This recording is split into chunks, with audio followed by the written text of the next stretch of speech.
मुसलमानों के खिलाफ ज़हर अफशानी करती नजर आ रही है और अपनी बेलगाम जबान से मुसलमानों को गैर मुल्की साबित करना चाहती है और शासी महाराज की गंदी बहन दीनी इदारों को दहशतगर्दी का अड्डा साबित करने की नारवा कोशिश करती है।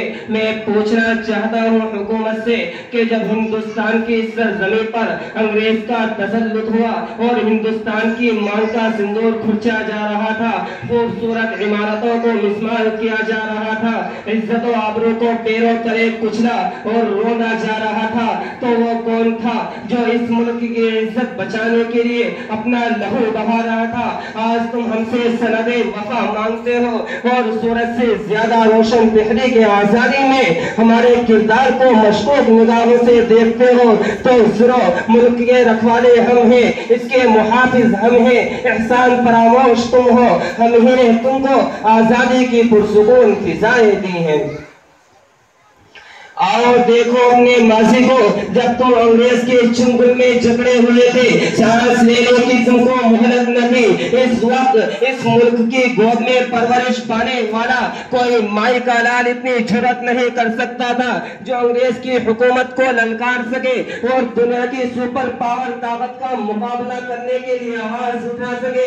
देखो हमारी बेबाकी को सबसे पहले जिसने आवाज उठाई थी वो शेर दिल इंसान, खुदा इंसानियत का मसीहा, शाह वलीउल्लाह मुहद्दिस देहली का फर्जंद शाह अब्दुल अजीज था। अब्दुल अजीज की आवाज क्या थी? वो ये थी कि अंग्रेजों के खिलाफ जिहाद किया जाए, उनसे लड़ाई की जाए और इस मुल्क हिंदुस्तान को आजाद कराया जाए। शाह अब्दुल अजीज का यह फतवा अंग्रेजों के खिलाफ एक खतरनाक पैगाम था जिसने अंग्रेजों को बेचैन कर दिया था, जिसने अंग्रेजों को बेचैन कर दिया था। शाह अब्दुल अजीज की इस आवाज पर शाह अब्दुल अजीज की इस आवाज पर शेखुल हिंद और तमाम उलमाए देवबंद अपने अपने सर से कफन बांधकर मैदान में निकल पड़े। फिर तारीख ने देखा कि उलमाए किराम को तोप के मुंह पर बांधकर गोला दाग दिया गया। रब्बे जुल जलाल की कसम, उलमाए किराम के खून के लोथड़े उड़ गए और पूरी फिजाएं आसमानी खून से रंगीन हो गई। और ये भी हुआ कि उलमाए किराम के जिस्मों को तामों से दाग दिया गया और ये भी हुआ कि उलमाए किराम को सुअरों के खालों में बंद करके तंदूरों में जला दिया गया।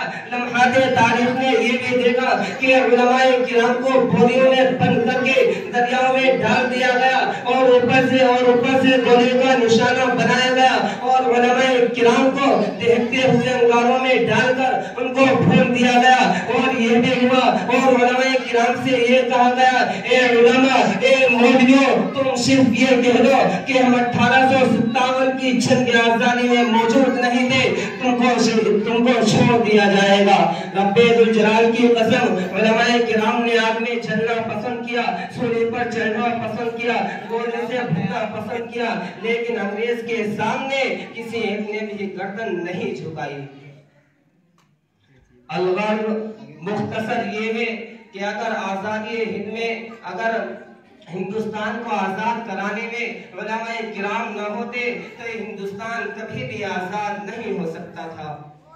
बड़े अफसोस के साथ ये कहना पड़ रहा है कि कल हमारे आबा व अजदाद ने अपना खून पसीने की तरह बहाकर इस आजादी जैसी नियमत को हासिल किया था और आज हमारे साथ क्या क्या जुल्म सितम हो रहा है, रोज रोशन की तरह आया है।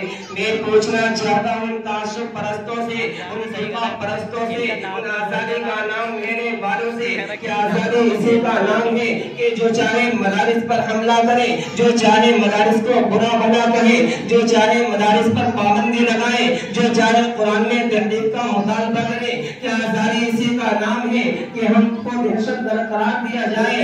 ऐसी आजादी पर कल भी लानत भेजते थे, आज भी लानत भेजते हैं और भेजते रहेंगे। हमें आजादी चाहिए, खुदा के दस्तूर की आजादी, हमें आजादी चाहिए, नबी के दस्तूर की आजादी, हमें आजादी चाहिए, सहाबा के तरीके की आजादी। अपने अजदाद को कभी बदनाम न होने देंगे, अपने अजदाद को कभी बदनाम न होने देंगे, ये हवेली कभी नीलाम न होने देंगे। देखना है तो देख हुकूमत देकर, देखना है तो देख, हुकूमत देकर किसी शहर में कोहराम न होने देंगे। अस्सलामु अलैकुम व रहमतुल्लाहि व बरकातहू।